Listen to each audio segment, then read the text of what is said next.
Olá, queridos alunos, tudo bom? Mais um videozinho, mais uma aulinha, vamos que vamos, sem parar. Tracking erro e erro quadrático médio, vamos entender esses dois caras em um único vídeo.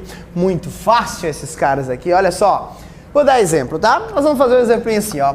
Vamos colocar aqui um fundo A, aqui um fundo B, e vamos colocar aqui um benchmark. Por exemplo, estou falando no fundo de ações A, um fundo de ações B e vou colocar aqui a rentabilidade do Ibovespa, tá? Vamos colocar aqui o quanto rendeu cada um mês a mês. Vamos supor que o fundo A aqui, fazer bem bonitinha essa nossa coluna aqui, olha só, tá bonito o desenho, né? Vamos supor que o fundo A tem um rendimento de 3% no mês, 6% no outro e menos 2% no outro lá, né? Esse aqui rendeu 1%, 2% e de novo 2%, certo? O benchmark, que é o Ibovespa, rendeu 1,2%, 2,1% e menos 1,5%. Não, vamos colocar aqui, na verdade, 1,8% aqui, pronto, beleza. Aí está, então o que nós temos aqui nesse nosso exemplo? Nós temos aqui um fundo A, que eu disse que rendeu 3, 6 e menos 2%. O fundo B, 1, 2 e 2, e o Ibovespa, 1,2, 2,1 e 1,8. Olha a minha pergunta, presta atenção. Qual desses dois fundos, A e B, olhando para o A e o B, tá? Qual deles está mais próximo do benchmark, do Ibovespa? Supondo que o Ibovespa seja o benchmark dos dois fundos. Qual deles está mais próximo ao benchmark? Qual que está rendendo mais próximo? O B, concorda? Olha só, quando esse rendeu 1,2, esse rendeu só 0,2 abaixo. E esse rendeu um monte acima. Quando esse rendeu 2,1, 2, olha, bem próximo. Olha lá, bem distante. Ó, bem próximo, ó, bem distante. Então, o mais próximo do benchmark é o fundo B, né? O fundo B é mais próximo. O fundo B possui o menor erro em relação ao benchmark. O que é o erro? É essa distância aqui. É o quanto eu estou me afastando em relação ao benchmark. Olha o fundo A, ele está se afastando bem mais, né? Então, erro, é o que nós estamos estudando. Tracking erro ou erro quadrático médio. Qual que está errando mais? Qual que está se afastando mais?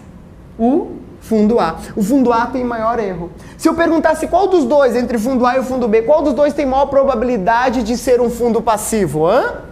Fundo B. O fundo B, por que é um fundo passivo? Fundo passivo é aquele que tem como objetivo acompanhar o benchmark. Qual deles que mais acompanha? Fundo B, está mais próximo, né? Então, o que é isso que nós vamos fazer? Essas duas medidas estatísticas, elas vão calcular justamente essas distâncias.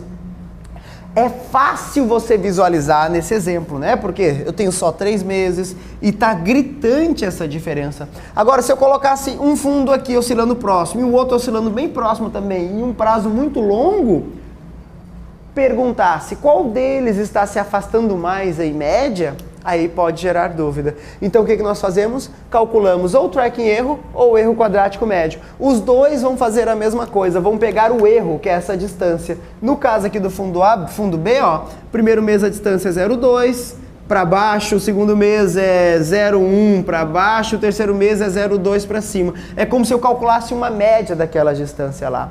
Muda um pouco a questão matemática dos dois, mas os dois vão chegar à mesma conclusão. Se o tracking erro falar que esse é o fundo mais próximo, o erro quadrático médio vai falar que esse fundo é mais próximo aqui também. Lembre-se uma coisa muito importante, olha só, quanto menor esse erro, quanto menor for o erro, no caso do fundo B tem menor erro do que o A gente diz que mais aderente ao benchmark o fundo é, mais próximo ele é. Então, nesse caso, esse fundo B deve ter menor tracking erro ou menor erro quadrático médio, tanto faz, do que o fundo A. Por quê? Porque ele está mais próximo do Ibovespa, ele tem menor erro, ok? Só mais uma coisa, então, muito importante, preste atenção nesse erro quadrático médio. Nem precisa saber a fórmula para saber que é um número sempre igual ou maior que zero. Por que é um número igual ou maior que zero? Igual ou maior que zero, né?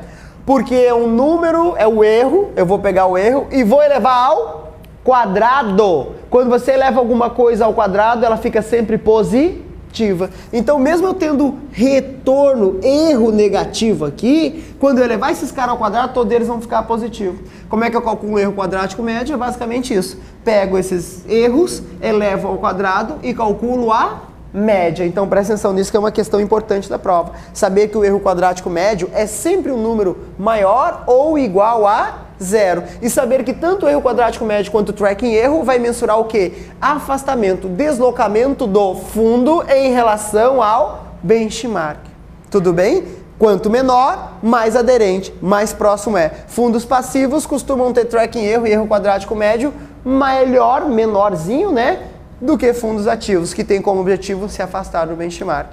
Entendeu? Os dois, então, se eu perguntar a medida estatística que mensuram deslocamento, tracking erro, erro quadrático médio, e sem errar na prova. Até o próximo vídeo.